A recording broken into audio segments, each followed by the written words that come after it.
What's up, everyone? Welcome back. I am Tati, your natural nail guru, and today we're going to be talking about those dreadful peeling nails.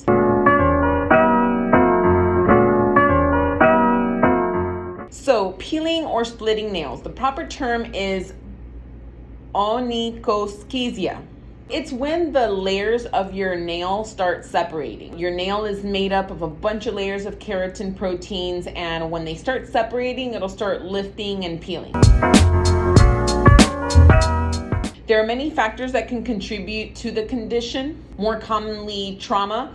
Maybe you banged your nail, or if you're using your nail a lot to open things, you're constantly bending it. Again, there's lots of layers there. So sometimes just in the damage alone that you're doing to it, it could definitely cause those layers to separate. Overwashing and using lots of hand sanitizer is also something that can contribute. They're very dry, so it's going to dry your skin out, it's going to dry your nails out. And over drying of the nails can make them brittle, which can also contribute to them separating and peeling. Harsh chemicals is also something that could contribute. And anytime you're working with harsh chemicals, regardless of your nails being a concern or not, you definitely want to make sure that you're using gloves so that you're at least protecting your skin. Removing product improperly. So if you have gel or acrylic or hard gels and you're peeling them off, it can definitely cause separation in your nails because that gel or that product's really stuck to that top layer. And when you lift it up, you're pretty much pulling it from a couple layers in. And you'll notice that when you do peel, you'll notice that you'll have those layers kind of missing, and a lot of peeling can stem from those areas. Sometimes even an excess of moisture can cause it. It's not too often, but it is a contributor as well. Nutrients is definitely a really big contributor.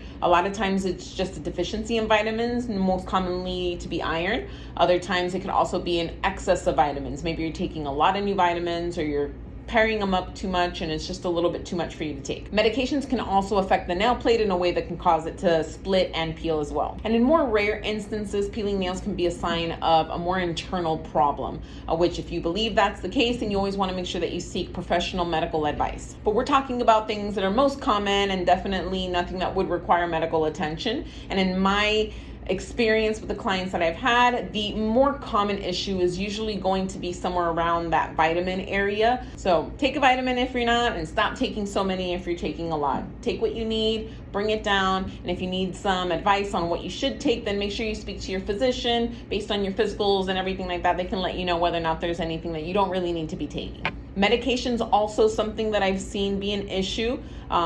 If this is the case, definitely talk with your doctor, because a lot of times there's not really much that we could do about the medications that we need or the dosage. So if that's the case, we just have to kind of work with it, which brings me to my next point is, not just what is it, but how are we able to work with this? Peeling nails are no bueno, not good for any kind of polish that you're putting on your nails, whether it's regular or gel, because if the nail is splitting and peeling off, your product is gonna, it's gonna go off with it. I wouldn't recommend putting acrylic or hard gels because, hello, I'm a natural nail guru. Natural nails is my thing. Either way, I wouldn't recommend putting any hard products on it, because if your nails are splitting and you're encapsulating those air spaces, those little air bubbles and pockets that you have between the layers, then you're putting yourself at risk for kind of creating opportunity for something greater, something worse to happen, because you have these little air holes. Moisture can get trapped in there.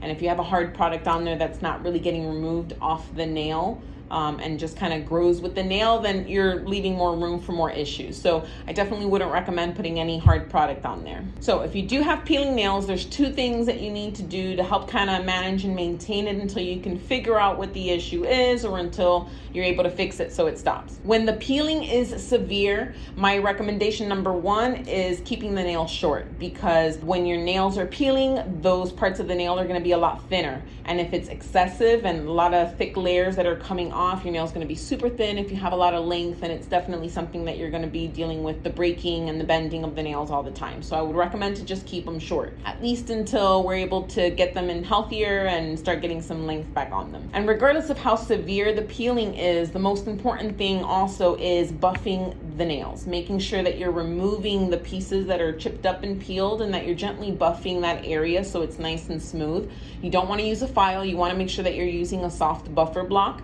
I use a 100 and 180 buffer block, which seems like it could be a lot, but the blocks are so soft, it definitely gives me good buffing capability for someone who has a softer nail plate and then someone who might have a harder nail plate. But you want to make sure that you're careful with this and that you're not cutting into the nail more and that also you're not filing the nail or buffing the nail too much, because you're going to be thinning out an already thinned out part of the nail plate. So you just want to make sure that you're not buffing any more than you need to. As you can see for this client, I buff off the little edges that are peeled and chipped, but you can't really tell that I really did anything. Her peels are super thin, and she just had a baby, so right now her vitamins and everything is kind of all out of whack, so it's not uncommon for this to happen. And she normally doesn't suffer from any peeling nails on a regular basis, but you can see that I just kind of buffed away the little parts that were lifted so that it doesn't present any issues with her manicure. So today's video was super short, everyone. We got to the point. We talked about why the nails could possibly be peeling or chipping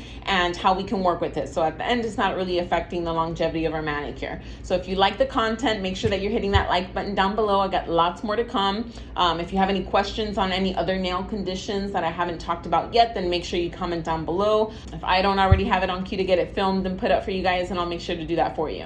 And with that said, make sure that you've subscribed if you haven't already. Hit that notification icon so you're not missing out any of the content. We have lots more that's still going to be coming up. Thank you everyone that has already subscribed and contributed. I really do appreciate, and I'm glad to see some of the feedback I've been getting of those out there that are trying some of these steps, especially with the cuticle care, and they're getting some results. So I'm really happy that the videos are helping. So that's it. Thank you so much for tuning in, and I'll catch you guys on the next one. Bye.